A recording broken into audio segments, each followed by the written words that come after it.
De actualidad. Hola oyentes de Radio Sefarad, es un gusto volver a comunicarnos con la periodista uruguayo-israelí Hannah Beris o Ana Jerosolimsky desde Israel. ¿Qué tal, Hannah? Hola Jorge, muy bien, un gusto para mí que me hayas invitado. Bueno, sabemos que estás muy ocupada y estamos molestándote en una situación un poco complicada, pero queríamos empezar a hablar de algo que ya sabemos hace tiempo, que hay elecciones a la vuelta de la esquina en Israel el 1 de noviembre. Son, creo que las quintas elecciones en 3 o 4 años, ¿no? Las quintas en 43 meses, si conté bien. Sí, o sea que... Aproximadamente, sí. Bueno, los principales contendientes son grupos de partidos, porque ni siquiera Sí. hay partidos, ¿no? ¿Y cómo se interpreta esto? No, o sea, recordemos que acá lo que va a ser determinante es, digamos, los campos, los grupos de partidos que logren aliarse para formar coalición. Pero cuando el ciudadano va a las urnas, y en efecto para el 1 de noviembre, ya falta solo poco más de una semana, elige una papeleta en el que hay el nombre de un partido.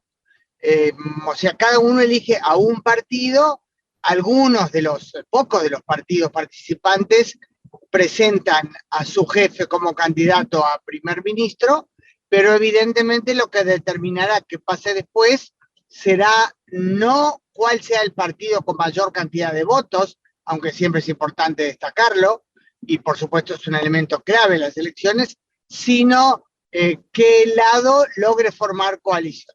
Por eso se habla del tan famoso 61, ¿verdad? O sea, la mitad más uno. El que tenga ese número clave va a ser quien logre formar coalición, y puede pasar que al frente de esa coalición no esté el partido más grande del país. Ya ha sucedido y según la legislación israelí puede volver a pasar. Claro, porque hemos tenido durante este último año y algo una coalición de muchísimos partidos a cuyo frente estaba Naftali Bennett, que tenía un partido que creo que tenía solamente 6 diputados.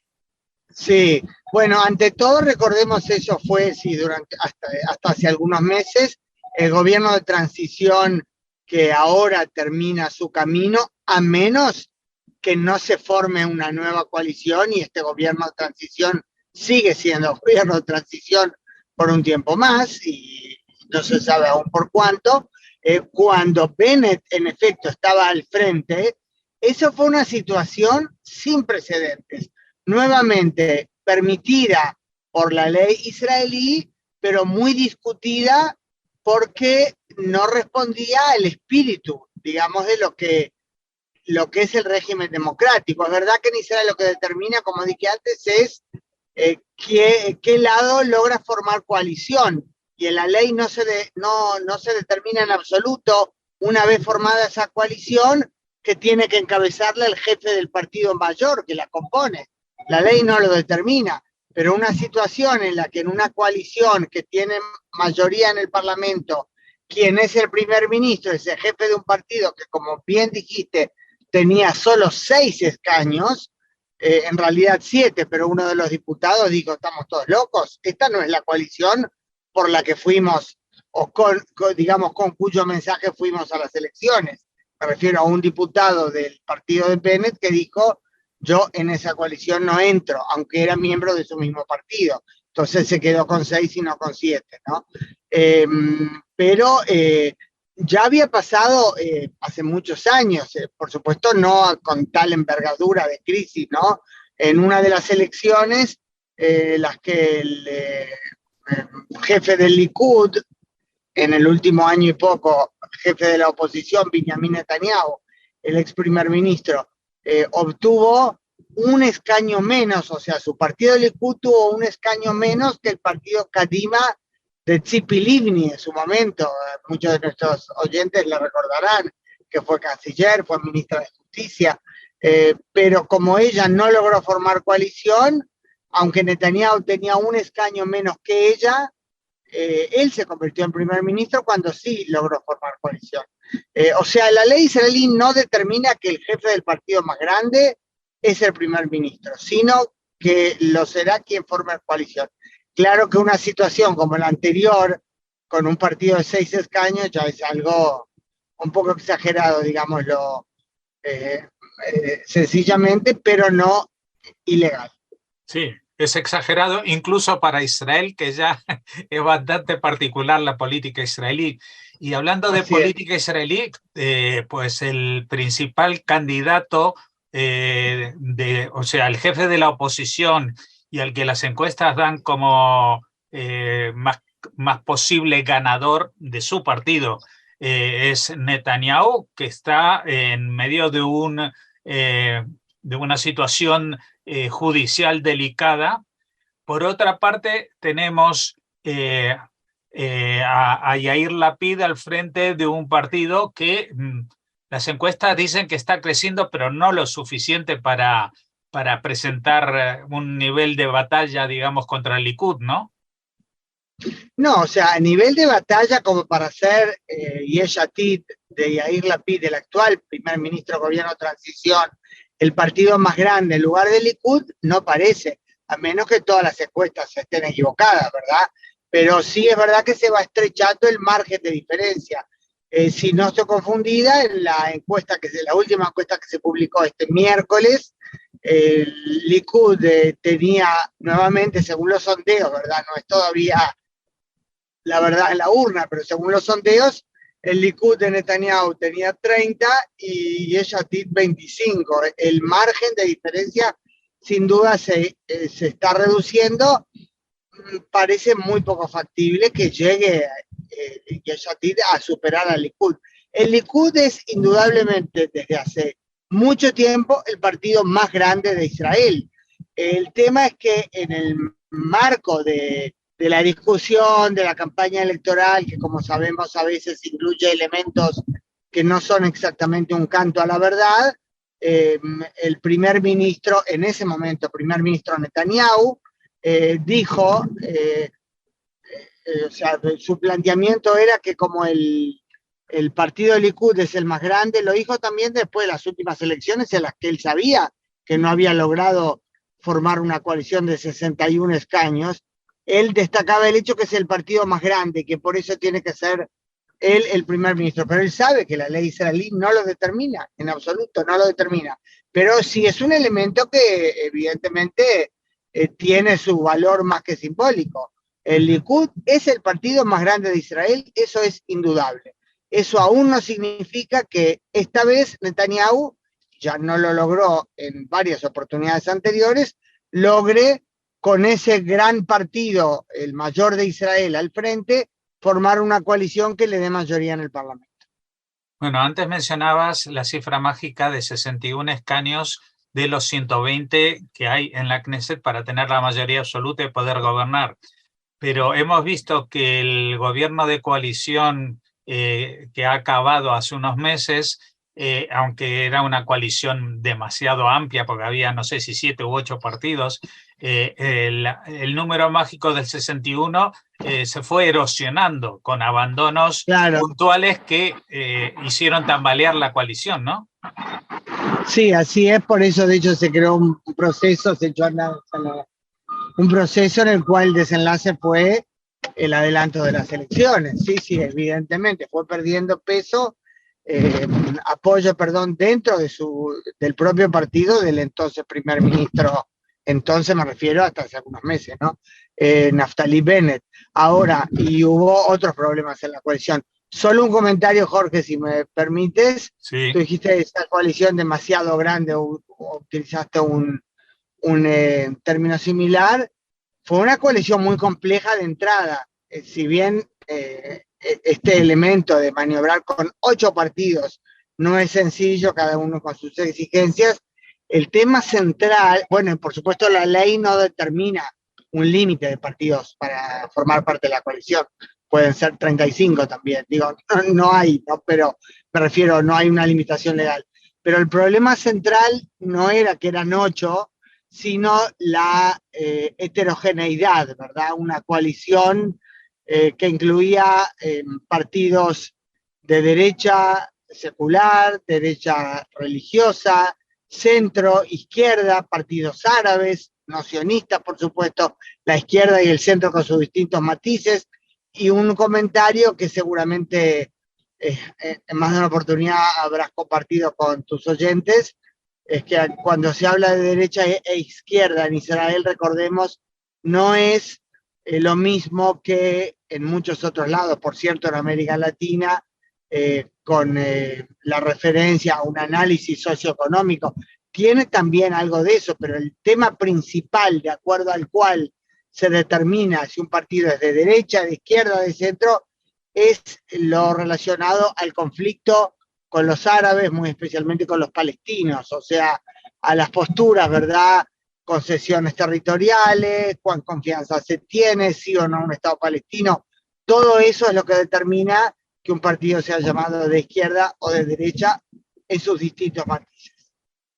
Bueno, una última pregunta. En estas últimas semanas hemos visto algunas actuaciones del gobierno provisional que han tomado la oposición como punta de lanza para acusar o sustentar la idea de una alternativa. Una de ellas era el tema de la guerra de Ucrania, en la cual pues Netanyahu parece que se posiciona sin ambajes al lado de Putin, en contra de la posición de los partidos que estaba liderando Lapid en estas últimas semanas. Y no, por Jorge, otro, permíteme, no es, Netanyahu no apoya a Putin, no, eso creo que tiene que quedar en claro. Israel todo apoya a Ucrania. En lo que sí hay matices es en todo este tema tan polémico, convertido muy polémico por las exigencias de Ucrania, de si hay que prestar o no ayuda militar a Ucrania. Algo de lo que Israel se cuida, ha prestado cuantiosa ayuda humanitaria y también equipos de, digamos, de protección, cascos, chalecos antibalas, ese tipo de cosas, pero ha evitado dar ayuda militar propiamente dicha por las consideraciones estratégicas que le obligan a Israel a tener en cuenta también la necesidad de seguir manteniendo una relación con Moscú, porque Moscú en Rusia está presente en Siria y está claro que Israel no tiene más remedio que operar en Siria contra blancos iraníes porque es cuestión clave de su seguridad. Por supuesto que Netanyahu había desarrollado una buena relación con Putin y no es que a Yair Lapid o a su antecesor Bennett esa relación no le importaba, también entendían la importancia de mantener esa relación con Rusia. Claro que a raíz de la invasión Rusia a Ucrania, Israel condenó claramente la guerra, el ataque ruso, pero también explicó esa problemática con la que tiene que lidiar. Y ayer Netanyahu, creo yo que haciendo una excepción en toda su línea de criticar al gobierno actual, en mi modesta opinión también, cuando usa argumentos que no, yo creo que no tienen, o sea, que tendría que estar fuera de la discusión de gobierno de oposición, que tendría que tomar en cuenta cuándo es algo clave para el país, aunque él no quiera dar apoyo a las autoridades. Ayer, tan continuamente hostil que tiene respecto al gobierno, Netanyahu dijo que elogia la prudencia de las autoridades israelíes, o sea, por primera vez algo de apoyo al gobierno al que él se opone, por la singularidad de la relación, esto de Rusia-Ucrania, explicando que Israel tiene intereses estratégicos por los cuales no se puede permitir romper con Rusia.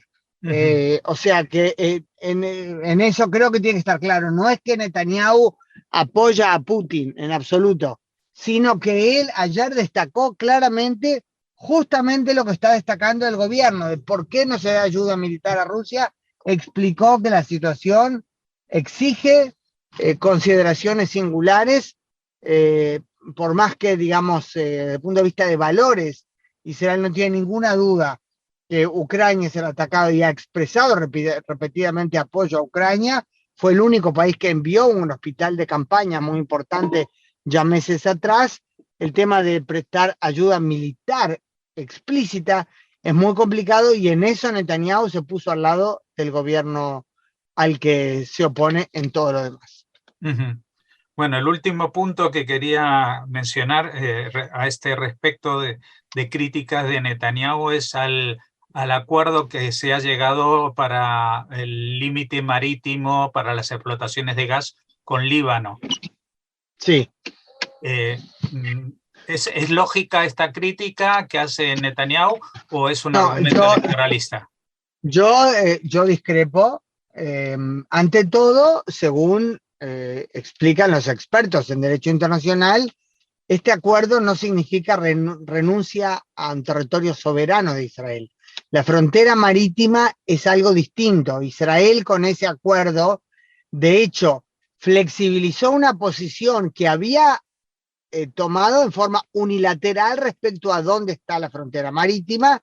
No era que la ONU había reconocido algo, Israel se movió para atrás para darle lugar al acuerdo con Líbano. Israel sí actuó con flexibilidad respecto a la línea que presentaba en forma unilateral el diferendo con Líbano. ¿Sabes? La frontera marítima es distinta del tema territorial en el país propiamente dicho. Y mover esa frontera marítima de lo que, como recién dije, había sido un posicionamiento unilateral de Israel y Líbano tenía el suyo, eso no es renuncia a territorio soberano de Israel. O sea que en eso hay que dejar en claro, en eso Netanyahu lo planteó, me cuesta decir equivocadamente porque es un hombre no solo inteligente, sino sumamente enterado y conocedor de los temas. Yo creo que fue la consideración política, la discusión interna la que lo llevó a presentar las cosas no en los términos debidos, no porque él crea que realmente Israel renunció a territorio soberano al aceptar una línea marítima distinta de la que había planteado antes como posición unilateral de su parte.